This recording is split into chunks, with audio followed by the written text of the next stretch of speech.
নাজিৰাত ONGCৰ বিৰুদ্ধে বিশ্ব হিন্দু মহাসংঘৰ প্ৰতিবাদ।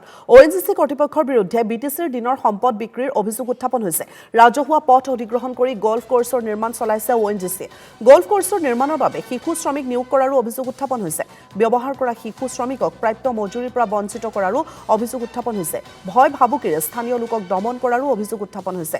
নাজিৰাৰ মেজেঙাত বিশ্ব হিন্দু মহাসংঘৰ উদ্যোগত ৰাজ্যৰ প্ৰতিবাদী কাৰ্যসূচী। কাম বন্ধ কৰাৰ বাবে ONGCক বান্ধি দিয়া হ'ল 15 দিনৰ সময়সীমা।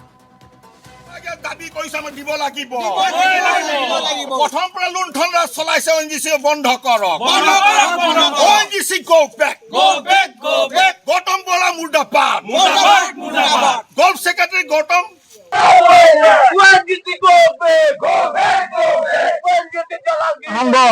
শিৱসাগৰ জিলা আমি বহুত দুখ প্ৰকাশ কৰিছো যি ONGC 1995 চনত আমাৰ ONGC গল্ফ কোৰ্ছ এইটো কৃষ্ণমূৰ্তিয়ে আমাৰ ইয়াত লৈছিলে লওঁতে তেখেতে প্ৰতিশ্ৰুতি দিছিলে আমাৰ ৰাইজক যে আমি ল'ৰা ছোৱালী দিম ইয়াত আপোনালোকে আমাক এই ৰাস্তাটো এৰি দিয়ক। আৰু ONGC ৰাস্তা আমাৰ ৰাইজৰ দখল কৰি আছে আজি পৰ্যন্তলৈকে।